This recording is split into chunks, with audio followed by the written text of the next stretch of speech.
Okay, everybody, welcome to the Fifth Dimension live video podcast. I am Matthew J. Haas, your voice of the Fifth Dimension video podcast. Along with me is my partner, Mr. Dave Schumacher, is here with us, of course. And we have a special guest tonight, our first guest of the Fifth Dimension podcast for episode number 2. And we have Mr. Dan Klaes. I hope I pronounced your name correctly, Dan. Last names are always hard to pronounce. Well, it's class. Class. Okay, I was close. Yeah, you were pretty close. Okay. if if anybody's familiar with Dan, he's attached and connected with he's a big deal with the restoration Hinsdale restoration project of Haunted Hinsdale House, which has been on numerous paranormal TV shows. It's been on Paranormal Lockdown. It's been on Travel Channel, and a couple other things. He's also attached and connected with Wildwood Sanitarium, which I had a great pleasure of investigating with Anthony Simonelli. We had hooked up with Dan to investigate the Great Wildwood Sanitarium, which was an amazing location. But I, with no further ado, want to welcome Dan to our show. Dan, welcome to our show. Thank you for having me. This Oh, is cool. yeah, this is cool. Um, Dan and I go back a couple years. I never really met Dan before, and we just kind of stumbled on, across each other in a funny way. And we've been connected ever since. And the funny thing is, on my end, I never knew who Dan was, until I started seeing his appearances with the Hinsdale House, and I was just like, wow, okay, this is cool. A guy who's connected to a big location like that. So. Um, Cool. yeah, so we're really excited to have you on our show.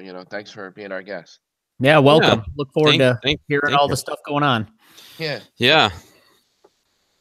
Yeah, So, it's funny because it was with the classes and stuff that you were teaching, there was just kind of like a mutual respect, and it's I don't go boasting about things that I'm doing, I just talk like we normally would talk, so it's yeah, it's a cool thing.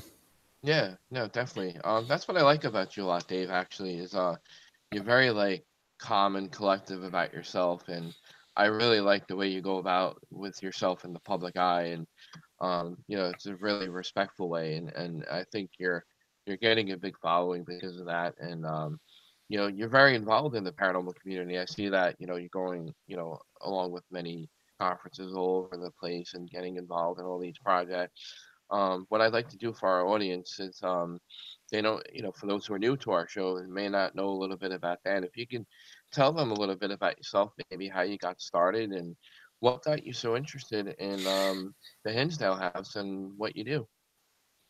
Well, I mean, I started getting interested in the paranormal probably when I was around 18, 19 years old. I knew growing up, I lived in a location that had things happening in it that were unexplainable. My parents always kind of sloughed them off as the house creaking, but you can't explain, okay, we're all out of the house and then we come home and there's crayon drawings on the ceiling with crayons sitting in the middle of the floor. You Yeah, said somebody's pulling a prank on us, but I mean, I always had that inkling that there was something else there, something else that was in the house, and it was kind of scary a little bit. When I was a little older, I ended up going to Lilydale Assembly. If anybody's familiar with that, it's a psychic community out in the southern tier of New York State.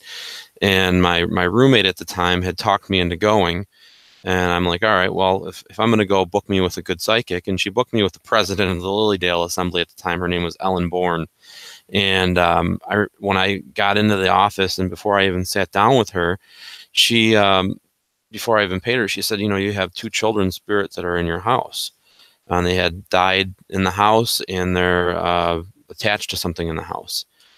So it kind of started my whole quest to try to figure out more. Now, I left and kind of didn't really get involved with it too much more, but then my parents were going to leave and they asked me if I wanted to buy the house.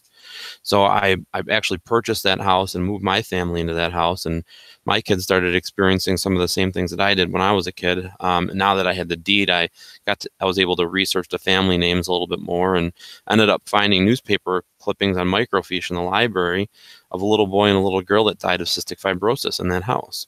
Wow. So I continued to search and try to figure out what they may be attached to, because there was really nothing that I could see that was normal, Mhm. that was anything original in the house. And there was one of those attics on the second floor with those little boxes that you'd have to like pop out and get a ladder and get up there to try to get up in the attic. And I had never been up there.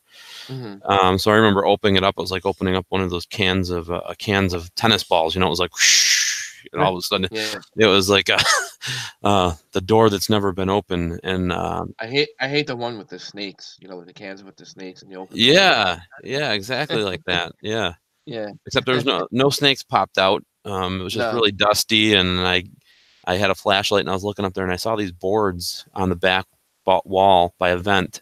Yeah. And I tiptoed on the boards over there and looked, and they ended up being paintings, original paintings from the house. Little boy Mhm. and a little girl playing with the dog and playing with a ball, and it was like a series of paintings. And it seemed like that was my quest. I figured it out. It was like a Scooby-Doo episode for me. Yeah. And it was cool because once we acknowledged that and we put the painting on display, it seemed like it helped them to cross over and acknowledge them, and it kind of died down a little bit. And every now and then they come back, but Mhm. we still, I feel like they're part of our family, Yeah. the kids. Yeah. So that kind of got me started going, and doing public things, and just kind of learn. You just learn from people, and you go with people that are more experienced than you, and you learn what they do, and you kind of just devise your own thing, and Yeah. it's cool. This is my daughter Shaylee. She Yeah. likes to Hi, pop in. Shaylee. Yeah. Say hi. So, how are Hello. you? We have we have two special guests then on our show. Yeah. 2 for 1. What a Yeah. good deal. Good night, baby. That's right. That's the thing with video. You never know what's gonna happen. Yeah. And she always Yeah. likes to come and pop in if she knows I'm doing a podcast or a radio show. All of a sudden she's creeping in. She likes to get her face in. It's cute. Yeah. Well, at least we Gotta know she's self-promote. Yes. at least we know she's a living little girl. Now, if there was Yes. a ghost little girl that popped up behind you, we'd have some issues. Yeah, that'd be something. Yeah. So how did you get yourself connected with the projects that you're involved with? You have quite a few things going on for yourself. You got the Hinsdale House, you got Wildwood Sanitarium. I know you've got another new thing that's going on for you called Behind These Walls with Vidi Space, and you want to kind of get into some of those Yeah, I things? mean it's just kind of a little bit of luck, and a little bit of heart, With the Hinsdale House, it was a situation where I was on a team just like anybody else. You're helping people, you're going to locations, you're also investigating known hauntings, and the Hinsdale House was one of those places. My co-founder Cameron booked this place, and it was normally that was my job to do the bookings, get the information, pass it on to the team, and do an investigation.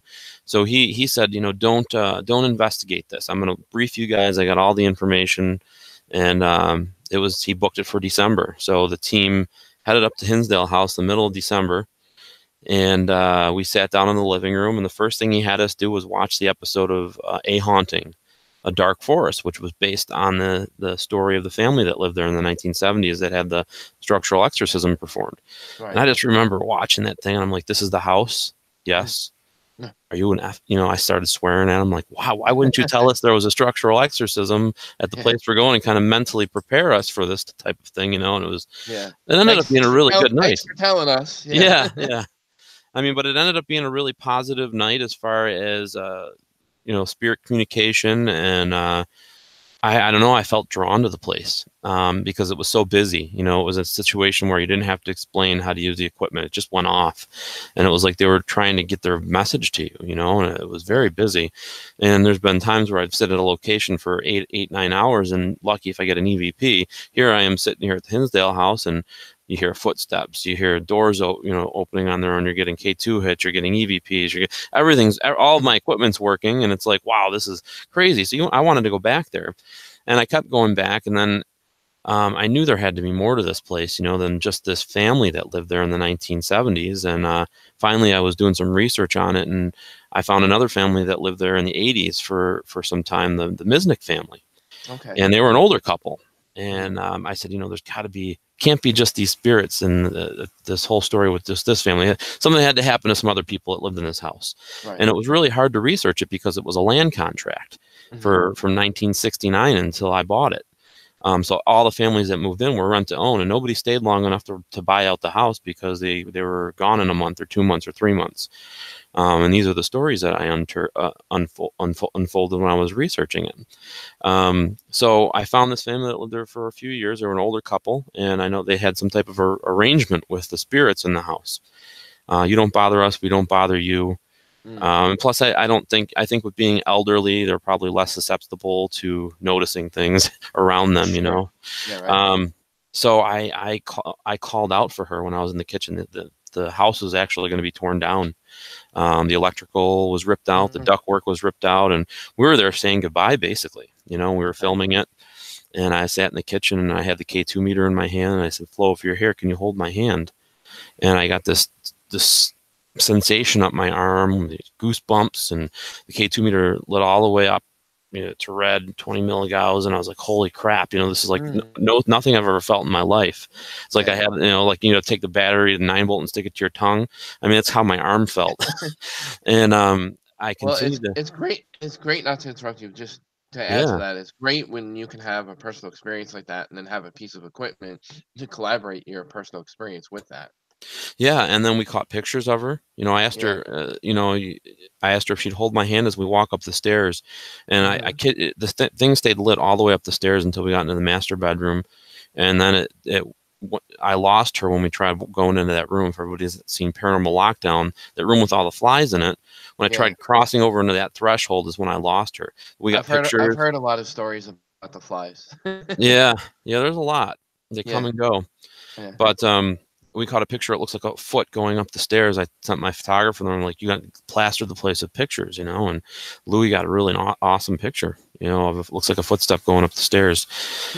So I was like, this is crazy. There's so much more to this place. There's so much more to the house that needs to be uncovered. It's the land, and I put in to try to save it. I didn't know what I could do, but I tried, and I put a call into the owners, and they had called me up, and basically, they were still trying to tear it down. I said, no, I want it with the house on it, and they're like, well, you understand, it's going to be as is, with the black mold and everything. I'm like, yeah, I know, I want it. That's the way I want it. I don't want this house going anywhere. Yeah. And I ended up having to come up with 10 grand to put down on it just to buy it. And I had just closed on my house that I bought for my family 2 weeks before that. So it was rough, but I somehow things are meant to be and things are meant to happen. It just happens. And then things just stem from there because, like you said, you do things, you take the right approach to people, you try to do the right things, and sometimes things come back tenfolds for you, and I only show respect to the people that deserve respect. And then when I needed help, people came and helped me. Like I had a day of caring, like I remember I went and signed the contract for that place, and the grass is 4 feet tall, and the doors were busted in, and there is black mold all throughout the kitchen, 500,000 honeybees in the wall. It needed a new roof, no electrical, no plumbing. It was just a shell of what it is today. And when I called out, the paranormal community actually came and helped. I had like 68 people show up on a Saturday afternoon with paintbrushes and scrapers, and it was amazing. And it's just been an ongoing effort. And I feel like so many people are involved with the restoration of that place. It's just not me. I saved it because I knew it was a good gem for investigators and what we're all trying to do with researching the paranormal. And it's got a story to it. It's got a lot of folklore. It's got a lot of actual factual deaths, and it's got stuff that still needs to be uncovered. So and in the meantime, we're now is like a well-maintained farmhouse as opposed to a place that's just going to be torn down. So it's amazing. And then what fascinates me about the house is that it draws so many people, and I've learned over the last few years that myself even included, I've never been there yet. We plan to be there and do an investigation in May, which I can't wait. I'm excited for that. So it's going to be our first opportunity to investigate the Hinsdale House. but I've heard a lot of from other people, they're also drawn to it for some reason. It's like almost like as if the house calls you, and it's just strange how that. I know it happens to quite a few people in other locations, but I've never like really experienced that with any other location. Ever since I seen that place, it was just like calling me, I just always wanted it was always on my bucket list. We all have bucket lists, and after seeing on it on TV and hearing other people visit it and have their experiences with their investigations, I just said, and I finally hooked up with Anthony Simonelli over the last couple of years, and me and him have been working together, and then we just finally said, let's just do it, man, and we booked our investigation with you with the Hinsdale House. But um, one of the things that fascinates me is the story about the Dandy family, because I know about that story with the house, and the exorcisms and stuff. Um, I want people to really like learn that story too, because that story in itself is really it's incredible. It really puts factual information to what's going on there. Yeah, I mean, this family that lived there for almost 4 years, the Dandy family, Clara wrote a book called Echoes of a Haunting. Yeah. It was basically a journal of things that had Mm-hmm. happened to them while they lived there. Poltergeist items, knives getting thrown into pictures, statues getting flown off the shelf. Now, oh, she talked about the bees, which were there when I bought the house. She talked about these inhuman-like creatures that were outside the house. She talked about this groundhog inside the house that was like a spirit, and all these things have happened since I've had the house. All these things now, maybe I personally haven't seen them, but other teams that were there researching had it. I had this team in there called Warriors of the Paranormal, Bobby Ann Merritt, and her team was there, and they were basically taking it easy for the night, and they put the static cameras on themselves when they were sleeping. And I remember her saying that it was kind of a slow night. Yeah. And I said, "Oh, well, that happens. You don't always get something." And then I remember her calling me up after she was reviewing her footage, and she sent me the video, and she's sleeping kind of like in an arc on the couch, and she had a blanket on her. This is in June, and all of a sudden the blanket that looks like an arm goes underneath the blanket. You can see Really? the Wow. yeah, you can see like the makings of the arm go underneath the blanket. And 2 minutes later into the video, it's this it looks like a groundhog. It looks like a creature popping up from her belly area, which would have been the couch. There would have been nothing there. Hmm. And it kind of just moved, and then it went down, and then this dark shadow comes in front of the camera, and it turns around and it looks, and then boom, camera went Wow. dead. That And would I was freak like, me out. wow. Well, she was sleeping. She didn't know it happened, but the Wow. evidence was amazing. And then there's that groundhog thing. That's jeez. This inhuman like creature that she's talking about that was in the backyard. Um, I don't know if you're familiar with Jeff Fent. He's a researcher out of Columbus, Yeah, Ohio. I've heard of him. He makes like the boxes from the wood, and he salvages wood from haunted locations and historic locations, and repurposes the wood from those locations, which is really cool. Yeah, that's But amazing. he's also an amazing investigator, and he was up there, and he was drawn to the forest behind the house, and he was taking some pictures in different light spectrums, and he was using this red light, and he caught this picture of this creature, and we have no idea what it is. Hmm. The Chris Sutton, he's a shamanistic practitioner out of St. Louis, thinks it's a puckwudgie, which is kind of they're around Indian burial grounds and stuff like that, and Okay. there's a Okay. lot of legendary and folklore around that with the house. We found arrowheads, we found there's Indian burial grounds close to the house, and Right. Right. uh, just thinking about where the house sits on the top of a mountain with a water source. I mean, it would have been a perfect location for Indian tribes back in the day, and there's so much history with the Indian tribes and the town of Hinsdale and the settlers, where they burnt the town of Hinsdale down, and wars and stuff going back and forth. I mean, and even some neighbors have said there's very active on their properties as well. So I mean, it's a lot of the land too, Yeah. besides the Yeah. house. So I mean, it's Yeah. definitely things to look forward to checking out. Yeah. There's so much history, and like you said, just the land itself and everything that's surrounding the house. I mean, if you think about it, it has the perfect conditions for a haunting, for itself. So it's just fueling whatever is even there in the house itself. So you have everything. It's just like one big ball of paranormal activity, like just not just the house, but the whole land around it. And the ley lines. There's 2 ley lines that crisscross right in the backyard. Wow. And then you got the underground water source, and you got the pond, and you got the. I mean, it's. Yeah, I mean, what a great convenient place to put a house on. Yeah, it's there. I just real quick, you know, I know we've been like, you know, really getting into the Hinsdale story and stuff like that, and I want to give Dave a chance to ask some questions. I'm sure Dave's got some questions for you, but I want to let our listeners know and our viewers know that we do have a live chat room. I know it's like not a really big deal chat room kind of thing, but if you have a YouTube account and you're watching our YouTube channel, on the right side of the screen next to the box where you're watching the video is actually the chat room. So if you want to ask us questions during the show, you want to ask our guests, if Dan doesn't mind, if there's a question or two there. No, not at all. Yeah, if they have some questions during the show, feel free. If there's, you know, any bad audio or video and you're having trouble with the show, again, let us know. We can't exactly view ourselves live during the show, otherwise we would sound terrible, as we always say. We can't do that to our listeners, you know. That's not fair. So, Dave, I'm gonna hand it over to you real quick, if you don't mind. If you want to, I'm sure you got a couple things to ask Dan. Yeah, cool. 2 questions. The first one is, you guys started to touch on it already, is, you know, it's got a unique situation, the ley lines, all the stuff that happens there.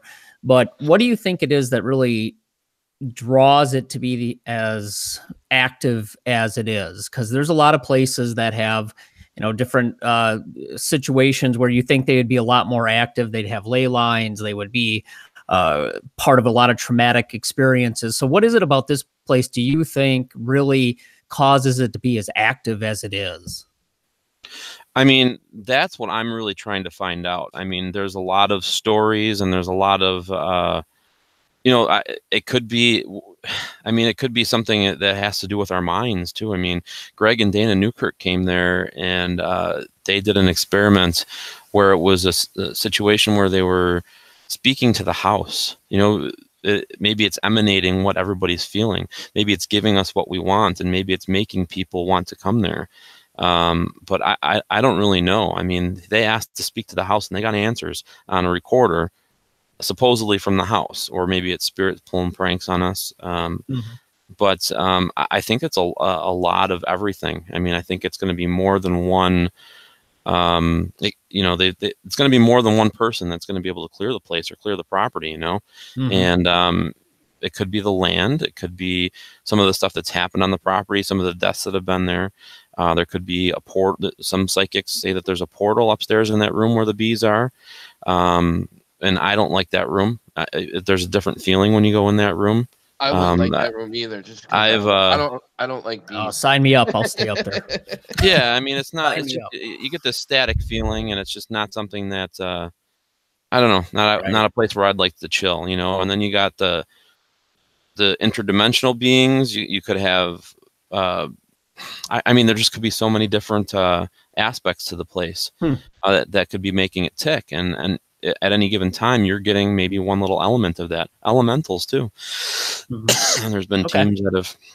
Yeah, I'm just curious. What everybody's always looking for is what is that thing that makes this place active versus all others? Because there's a lot of places, and it'd be great to be able to pinpoint that. So if you can eventually elucidate that, that would be fantastic. Yeah, I mean, we are going to be doing some more research with Nick Groff. You know, he's definitely. He's an awesome fella. I love Nick. Yeah, he's been vested into it since he's been there, and helping with the research, and you know, hopefully we'll be doing some stuff in the near future that will be able to bring some light to the what's happening there. You know. Yeah. Okay. Great. Well, thanks for that answer. Second question is, as I was reading into the history, one of the things they had happen is, and you mentioned it, I believe the house had an exorcism, or the structure had an exorcism, right? And it sounds like it kind of worked for a short period of time, and then a couple of weeks after that, the activity flared up back again. Any ideas why that is? Because I've heard that before, and I want to kind of get your response, and I'll share with you some of the stuff I've kind of seen as it relates to that. I mean, honestly, I think that because the priest came there, he did a mass in the kitchen, and it seemed to help sedate it for a little while, and then it came back full force, and they did the structural exorcism again, sedated it for a bit, and then came back again to screwing with the family and the young daughter.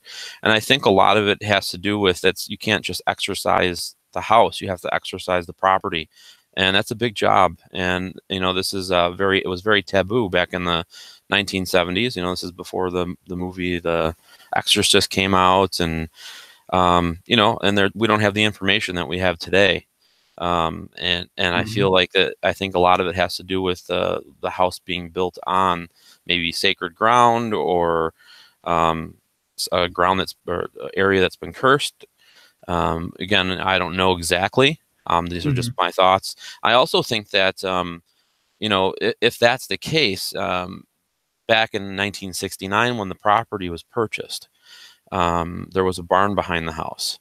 They knocked the barn down, and they subparceled the properties out into 10-acre plots. They dug these ponds on each of the properties, and I feel like if there was something there, family burial ground, family plots, maybe something that was not supposed to be unearthed when they dug these ponds, maybe that had something to do with it. And that's right around the time Ed and Lorraine Warren came there as well. So there's lots of different theories. Have you guys put any more emphasis or thought to maybe doing more excavations around the property itself? Yeah, but I want to do it the right way. I don't want to just have people just start digging. Yeah. If it's going to be done, I want it to be everything taken into consideration, what we're doing, and I want to be able to put it on film. If we find something big, I mean, I definitely want to be able to document that, and Sure. I just don't want people digging there and then taking stuff away from the property, and that might be a key to the whole what we need, so. Yeah, you want to do it respectfully. Exactly. Yeah, you don't want. So, but that is in the works. We have. We're going to have hopefully the pond dove. There's a guy that I'm bringing up from Lee Ehrlich. He's a underwater paranormal investigator down in Florida, and I met him at a conference, and his theories are amazing. He's taken an EVP recorder and got in EVPs from little pockets of air from sunken ships underneath in the ocean, and I can't wait to have him come up there and document him and what he may find in that pond. Wow, yeah, that's crazy. It'd be pretty interesting. Yeah, I mean, interesting. Cool. Yeah, people are taking like new methods and technology and just taking it like beyond our imagination. Yeah, it's pretty cool. Well, I know we eaten up a lot of our time talking about the Hinsdale House, but there's other things that that's fascinating. Yeah, I mean, I love the Hinsdale House. I just can't wait to go, but there'll be more time for that, of course, and we can always have Dan come back on our show, hopefully in the future. So, there's other things that Dan's involved with. He's got a big thing on Vidi Space called Behind These Walls. Within these walls. Within these walls. I'm sorry. No, that's okay. And he also is attached to the Wildwood Sanatorium, which he's been helping out as well. You want to get into those two projects? Yeah, I'll talk about Wildwood Sanitarium real quick. So, getting involved with the Hinsdale House, my ghost hunting team always had public ghost hunts and things that we could use to raise funds for us to travel around and stuff like that. And in doing that, I got to meet a really awesome investigator. She's a psychic medium. Her name's Lori Ann Wagatha. And she came out to a lot of our events, and she came out to the Hinsdale House quite often to help. She was always willing to help. She was a good friend, and just somebody that you could always rely on, her and her daughter and her husband. And they came to my surprise 40th birthday party and had started talking to me about this sanitarium out in Salamanca and how she was thinking about buying it. And since she's such a good friend, we've kind of been using my business model for the Hinsdale House to help her as well. And basically I guess it just comes from the marketing side of me. Having a marketing degree, but instead of charging high amounts of money and maybe getting one booking, charge low amounts of money and book it up and get more awesome researchers in there researching the place, and maybe getting that little bit of piece of information that you wouldn't have had. You Mhm. know, I'd rather have more people there than no people there. Yeah. And she, you know, it may take a little bit longer of a process to get done, but at the end of the day, I think you gain more respect with the people that you're working with, your colleagues and your coworkers and things like that, however you want to phrase it, by doing it the right way. And that's kind of like the base with this place. It's an amazing old sanitarium. It needs a roof. It's kind of the same situation as the Hinsdale House, and right now it's getting a roof put on. You know, and it's we're doing great things with that too. And Nick came and actually investigated there for season 3 of Paranormal Lockdown too, to help out getting it on TV. That's been on Travel Channel as well, from one of America's most America's most terrifying locations. Yeah, which And is great. Good luck. I mean, yeah, that was great. yeah. So I mean, it's getting busy. It's picking up there, and hopefully we'll be able to get that place restored to the way that she wants it. She's doing an amazing job as the owner and giving tours, and that's all you can ask for. You know, she Yeah, has a love for the paranormal, yeah, and Lori's a great person. I love her personality. She's such a sweetheart. yeah, she's just down to earth, and we mesh well.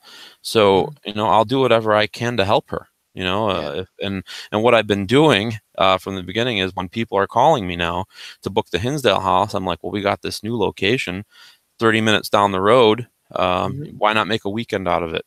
Check Yeah. it out, you know, and just Yeah. promote it as much as I can when I'm at events. I have a sign for for Wildwood Sanitarium, post it, postcards, and you know, just promoting it for her, you know, because she doesn't have the Mhm. resources to do that yet. So if Yeah. I can help out in any way, I will. And it's Yeah. good because we can market both. It's good for Cattaraugus County. We're both in Cattaraugus County, so the county actually helps with promoting it as well. So it's good. Yeah, definitely. I mean, I'm all for that. I mean, we were trying to book both locations for that same weekend that we were talking about privately, and Hmm. we were like, we were really debating it because we're from Long Island and it's like over a 6 hour drive for us. So we were like, we're like we gotta pick or choose our battles, and like we gotta do either one or the other. But we would have loved to done both, but it just would have been too much. And it's a long drive for us. So we were like, all right, which one? All right, Hinsdale House. We did Wildwood already, but but Wildwood's great. I really recommend a lot of people to go. It's a fun location. The history's great. Lori's a really great person. I had the really good opportunity to have a great Yeah. conversation with her that night. Yeah, Part of the thing too for me was, when she bought the place, I'm like, I need to come. I need to experience something here. You know, yeah, I need to, if I'm going to try to get Nick to come here, I need to tell him something, you know, like this is yeah. so I spent quite a bit of time in the sanitarium, and I remember we were doing a portal session in the kids' room upstairs, and I was standing outside of the room, and I saw this shadow figure coming up the stairs, and it looked at me, and it had these two white beady eyes, like it was staring Mm, at me, and then it continued to go back up to the 3rd floor. And I'm like, guys, and we shut the portal off, and I started going up the stairs to follow it, and I watched it. It looked like it was checking up on the rooms, like it was maybe a residual spirit of some kind, maybe a nurse, mm, and it was going in all these rooms. I'm like, this place definitely needs to be checked out. More people need to be here. We yeah, need to research this place, because it was a sanitarium. It was a tuberculosis hospital. I mean, the things that have happened in that building are crazy, you know, and mhm, it's it's been yeah. people have been coming in, the people that haven't been disappointed in going there. So Oh yeah, definitely yeah, recommend going there. yeah, definitely. And let's get a little bit into your Vidi Space project that you have going on there. I know that's been kind of growing and getting out there and Yeah, I whatnot. mean, Vidi Space is pretty cool, because it's you know, we were on the ground floor running with it. You know, it was something that where I think the future is. I think with any type of show, you know, Mhm. streaming, everybody's cutting cable. So I mean, this Oh is yeah, a good I can't opportunity. wait to cut my cable. Oh, I haven't had cable for years, man. It's exciting for me, because the whole when Nick called me and Elizabeth called me, and they said, Dan, we want you to do a show. Um, Come up with some ideas of what you want to do, and I said, well, I just want to be able to promote locations, you know, Mhm. like the whole premise of going into these locations, and maybe doing some ghost hunting in between. But if you only have an hour and the show's live, Yeah. there's chances of being able to show somebody something are said to none. So I'm going into these locations with my team, and we're getting all the history on the locations, and we're trying to reenact or pick up on 3 or 4 different things that may have happened at this location, and trying to get some responses in that within that hour. And Lynn's got me doing crazy stuff. If she knows kids are in the house, she's got me playing Jackson hopscotch live on television, and you get to see this big 260-pound guy playing hopscotch. But it's fun. It's been a fun experience, and I think the viewers have appreciated what we've done. As far as promoting the locations and actually being able to show some different equipment off. I try to get different equipment for each, at least one piece of different equipment for each location, to just show people how maybe it works, or how to use it during an investigation. And if nothing happens, it doesn't happen. But I'm just going to keep talking and letting people know more about the location. Sure. And it's been fun, and we've done a whole season, and we're on to season 2 right now. And nice. It's now VidiSpace has grown. Like we've started off just streaming online, and then we got on Amazon Fire, which was awesome. And then iOS, Android, and now we're on my show because we're a video original. All of my episodes are going to start going on Amazon Prime, which is really cool. And now we're on Roku, which is you can download the VidiSpace app right on Roku, and all the content for VidiSpace is available on Roku. Nice. So it's if you don't have an iOS, an Android, or one of these streaming devices, I mean, I don't know where you've been, but it's available on everything, and if you want to watch the shows, I mean, it's like $9.90. It's like Netflix. And the cool thing about it is it's all independent. It's all independent films, independent paranormal. It's cool because you can actually see what we do, as opposed to having cuts and things like that when you're watching cable. Right. Yeah. I mean, it's come a long way in a very short period of time, and it's got a lot of great people backing it and supporting it. But I'm gonna go ahead and give Dave.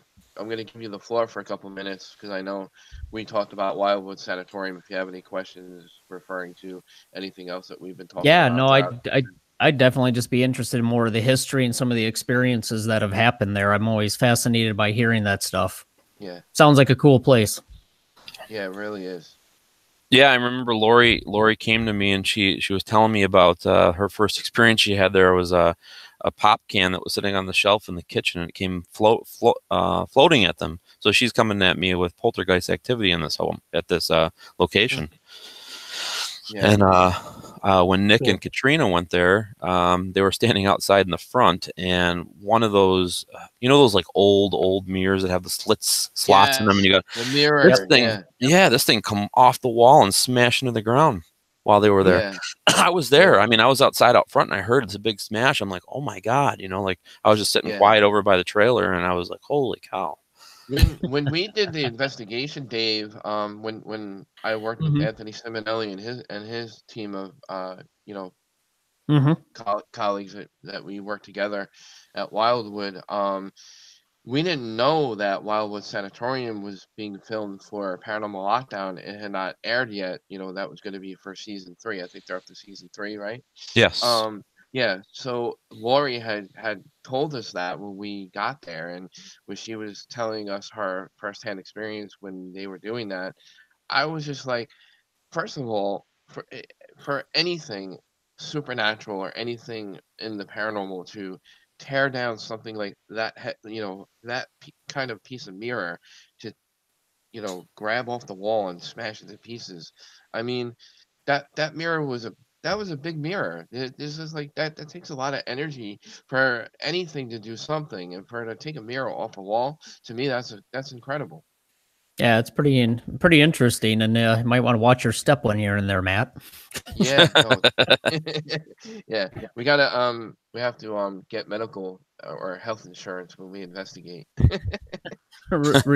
Release waivers, Matt.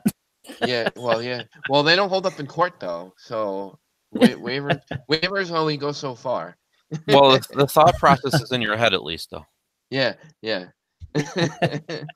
But Dan, what do you mean it's not my fault? 10 million bees stung you. What? I warned you. You signed the thing. Yeah, here's the waiver. Enter at your own risk. Right? That's I think a basically lot it. of the older places have that. I mean, I remember going to Mantino and other places, and they all have their little waiver for you to sign. But Oh yeah. I sign it and march right in. Well, Good here's times. the way I do have waivers, and I do have rules that I want people to acknowledge when they come to the house. You know, so I want them to at least acknowledge them. Yeah. But Yeah, it's absolutely. common Yeah. sense, and I screen people before I come in, and it's just you have to use common sense when you go to these places. If you see a hole in Yep. the floor, don't stand on it. You know, I mean, it's like There's not a lot of common something sense left in bad might America, so happen there. good You know, luck. so. Yeah. Yeah, don't stick your hand in the floor because there may be hundreds of bees or flies that sting Not you. anymore. Not anymore. We had those bees safely removed to a honey farm down the road.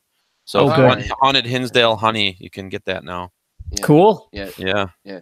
Very That'll make nice. I the wasn't gonna kill those bees. I mean, that was No. 500,000 honeybees in the floor. yeah, Those not that bees have been there longer than I've been alive. So I can't believe that honeybees are actually on the endangered species list, I think, right?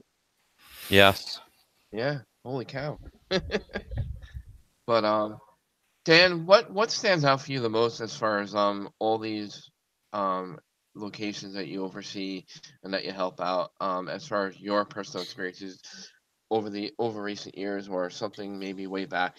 What stands out for you the most? One of the most crazy experiences that you would say tops them all for you, that would really say that this is something paranormal that makes me 100% firm believer in that there's something out there.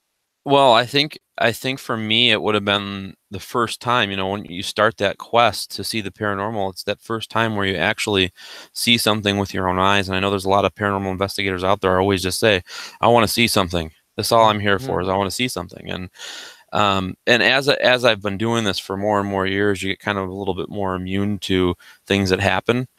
But I remember the first time I ever saw a shadow figure with my own eyes, and I'm not gonna lie, you know, I was by myself up in a mezzanine of an old theater, and this thing glided by me. It had to have some type of mass to it because, you know, we were using a laser grid, and the laser light was not going through this thing, and it was like just right in front of my eyes and went right into the wall, the projection room. Yeah. And I was like, oh, I couldn't breathe. And I got up like a big baby and I ran down the stairs and went out the door for like 2 hours. And I told my photographer, because they were all down on the stage doing a reenactment. And I said, and I told them what I saw. And I'm like, you need to take pictures up on that balcony, man. Get some pictures, you know. And he got up there and he just started taking pictures, and we caught this picture. It looks like two eyes staring down at us, this shadow-looking guy. I'm like, wow. So he just captured what I saw. It was amazing, you know. And Yeah.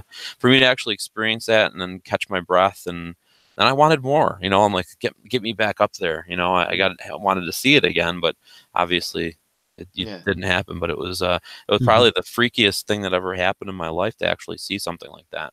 Wow.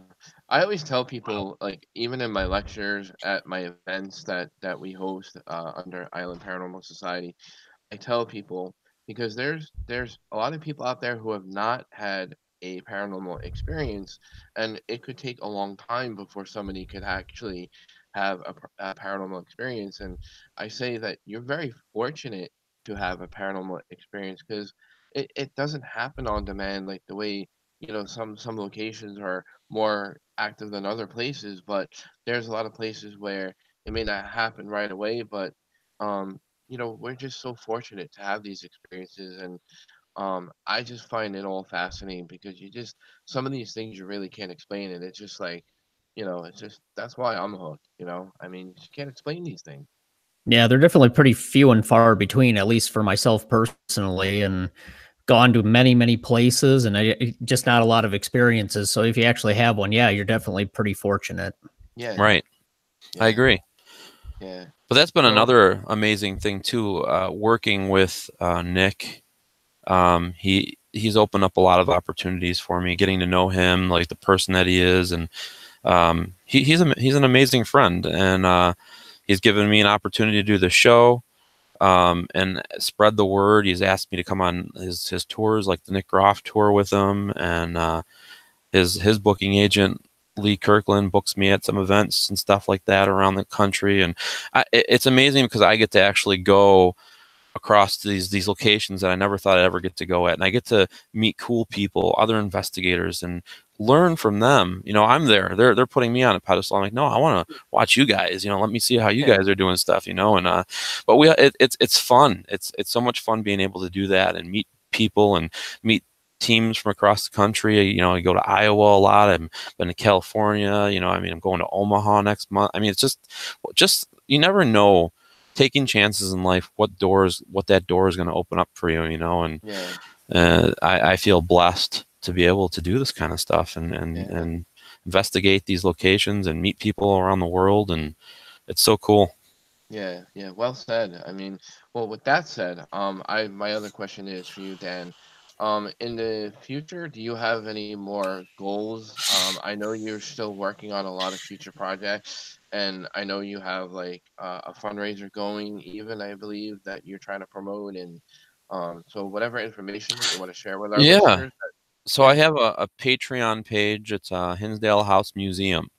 And basically my whole thought process behind this is this is the kid in me, right? This is the kid in me wanting to try to make this into fruition. But I'd like to be able to build this base camp. So how many locations have you guys investigated where you go and it's maybe a small location, or you have your team there and everybody's on each other's heels and you're trying to do an investigation and it sucks? Yeah. So I wanted to, because it's New York and it's cold, and build another structure that we can connect to the Hinsdale House. You know, we have these live cameras there for the teams to use while they're there investigating. And it would be cool to have maybe some sleeping quarters there. There's teams that come in that don't want to sleep in the house. Maybe they want to use that as an alternative of having to go buy a hotel room just to save themselves money. But I'd like to wire this and just have a base camp area across the parking lot for the teams that come in to utilize while they're there. And then also, in addition to that, building a standalone museum, because we're acquiring cool items. Like I just had 2 dolls from Denmark sent to me that have withheld 2 fires, been in 2 fires. They're old dolls that were given to a lady by the name of Irma Holt in 1961 from her great grandmother, and they're the awesome, you know, little dolls with good energy to them, and now they're going to be able to be put in the museum and put on display with their story of what they withheld, and to come from Denmark all the way to the United States to the Hinsdale House Museum is really cool.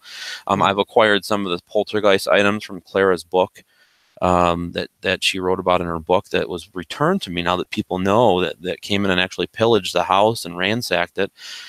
People have come out of the woodwork to actually return items that were original to the house and stuff that was stolen out of the attic. So we have a lot of cool things that we can put on display that way. We have Indian items, you know, like the arrowheads and stuff that were unearthed. Some stuff that's been excavated from one side of the pond. You know, we have parts of the old barn. I mean, we're compiling this whole stockpile of cool stuff. Just for instance, this is one that we cleaned up, and this is an old jug. You know, this is from Hinsdale. It says Hinsdale, New York on it. It's an old milk jug. You know, and it's cool. We don't have milk delivered to our houses anymore. No, and this dairy is no longer there. But it's cool that we have that intact and we're able to actually put that on display for people. And it also tells a little bit of history of the area and the town too. So we'll have items that are donated, and we'll have stuff that are definitely have to do with Hinsdale House. We have the chalice from the priest that did the exorcism and on display now as well. You know, like, you know, and this stuff I would love the teams to be able to use when they're there, you know, in respect. Most of the teams that I'm not saying most of the teams, all of the teams that have come, I feel like there's a respect level, you know, and when you come to a location, you have the respect of the location. So, I mean, the other thing I've been doing is keeping track since I've owned the house. I've had teams, actually, there's a journal, kind of like a bed and breakfast, to say just let us know what happened while you were here, even if it's nothing. Just say, dead night, see you soon, you know. But for the most part, things have happened to teams, and I have all their evidence and things that have happened to them in this book. Well, actually 3 books now, but we'll be able to put that out for teams to read, compiling their evidence, their pictures, hotspots, you know, just stuff that you would love to have as a team going into a location with not having to do all that research, you know. Yeah. just at your fingertips. So I think the Yeah. more that we can put into each other's hands, the more successful we're going to be with doing investigations. So hopefully that next team or that next person that comes in may get something that I didn't and help us Yeah. with this story, you know. So it's Yeah, trying to get. that's a good idea. Yeah, we did that at a place we lived in for a year and a half, where we kind of ran it as a living lab, and we had people do the same thing, write it down, and it's great because you get a wealth of information. If things didn't happen, we did the same thing, which is really smart for you to do that. Is to tell them if you didn't have anything happen, write it down. That Right. also gives you kind of that negative control. And if people had things happen, it was just a wealth of data, and we still go through it and look at it and like, wow, we collected a lot of really good stuff. And you know, the other comment is that anytime you can get people interested, if you're going to try to do the museum part, if you can get people interested in history, which as a kid I hated history, it freaking sucked.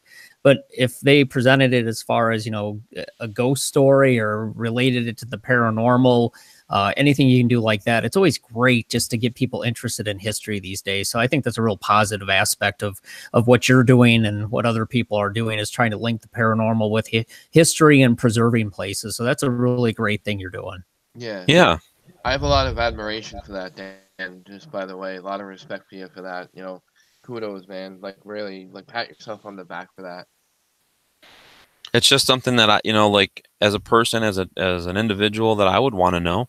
The going to location, you don't want to be one of those people that go in and start calling out demon names and provoking things. Yeah, I mean, right. you want to go in respectful with knowledge Yeah. and try to get answers from that, you know. And Sounds I've like a been good more idea successful after they already doing had an that way. exorcism. Scream out demon names. That seems Yeah. like a good Well, idea. yeah. No thanks. Yeah, no. But yeah. I mean, it seems I've always gotten more evidence that way, you know. Yeah. And I will continue to my path in that route. So Yeah. Totally. Cool. Yeah. Well, No. good luck to No. you. That's great. No, yeah. No thank you. D words here. We don't want the D word. But listen, we're getting at the end of our show here. I want to thank, just to take the time. We had quite a few people in the chat room. We want to thank our chat room viewers there for participating during the show. We always want to thank them for tuning in and giving their input there. I've been going back and forth as much as I can, keeping up with everything. Being one of the co-hosts and keeping up with everything is kind of hard. Multitasking is a tough task. You the man, Um, Matt. but Dan, closing thoughts on the show. Would you like to add anything further before we say goodbye? And you want to add anything before we? I guess if for the listeners out there, come out to the Hinsdale House or Wildwood Sanitarium, hit me up on, just Google my name, you'll find me. I'm easy to get a hold of, and we'll hook you up with a tour or something, or overnight. Go to my website, danielklaes.com, for any of the tours that I'll be on, any of the events that I'll be at throughout the country, and hopefully meet up with me and we can have a chat or investigate together when I'm out your way, and Yeah. check it Yeah. out. Yeah, and Dan, if it's right with you, I'd like to also maybe network with you as well, and maybe put some links on our website, our respective website, and get as much of that information out there for you. Since we been kind of working together over the last couple of years, and I'd like to try to help out as much as I can and wherever I can. So I know Appreciate that. Yeah. I'm all over the place too. So whenever I can get involved, I try. Cool. All right. Dan, thank you so much. It was an honor Thanks, to Dan. have you as our guest on the Fifth Yeah. Thank Dimension. you. Yeah, I hope you enjoyed being our guest, and I hope we were a good host to you. Oh yeah. Yeah. So till next time, guys. Thank our listeners and our viewers as always. Please give us feedback. You guys can comment in the chat room if you like. You can email us, message us. We have a Facebook page as well. You can follow us on Facebook for all the updated information and guests that we have lined up in the future. Feel free to check us out there. Everybody that's in the chat room right now, there's 9 people in there. Yeah. There's that little bell, right? There's a little bell on YouTube, and there's a subscribe button. Hit that subscribe button and click on that Yeah, little there you bell. go. So every time this goes live, you're going to get a notification as a reminder that they're live and doing a cool show. Yep. We'll definitely do that. Yeah, thank you guys. Yeah, Dan, thanks. thank you for Yeah, again, thank you, and I wish you a lot of luck on your endeavors there. And we'll be in touch. We're working on stuff together. Yeah, So we'll see you soon. yeah, sounds great, man. Take All care of right, guys. yourself. All right, All take right, it Thank you. easy. All right, Thanks. all bye. Have a right, good Have a night. good night. Yep. all right. Good Yep. night. Bye Bye bye. bye. All right. So, all right, guys. So I want to say goodnight, everybody, to the Fifth Dimension that have watched our show, and want to thank you guys for tuning in, and we'll keep you guys posted on upcoming guests. Like Dan said, you guys want to follow our show, please, bookmark us on YouTube. Um, we'll be I'm not sure what topic we'll have for our next episode, but I really appreciate Dan being our guest because he's got a big following and it's gonna help us out. So Dave, what'd you think of our guest? Good. Yeah, it was great. Hey, a guest like that makes it easy on us. Yeah, yeah, it was a lot of fun. Yeah, So good stuff. I uh, love hearing the stories and everything that he's doing, and it's great if they can contribute and get people interested in history and give back a little bit to some of these locations. That's a good thing. yeah, definitely. Again, like I told him, I admire like what a person does when they get involved in that, and any opportunity that a team or individual in the paranormal can get, um, location like that, and be able to give back to the paranormal community in the way that he's doing it, I totally respect, and a lot of respect for that. So I just want to put that out there again, if I didn't say it enough. So I wish more people would be like that out in the paranormal community, and I think we all need to start doing things together in that aspect. And I think if we all start doing things like that together, the more places will start opening up, and maybe we can start you know that ball rolling somehow by networking and working together. So Yep, achieve more that's working together. yeah, that's my closing note for the show. So I'm going to stop our broadcast from here, and again, thank our viewers and our listeners. If again, please feel free to leave us feedback. We appreciate it. And till the next time, we'll see you guys next week, next Sunday, 8 p.m. Eastern time. And thanks for tuning in. Any other things you want to add, Dave? That's it. Have a good night, and we'll see y'all next week. All right, great.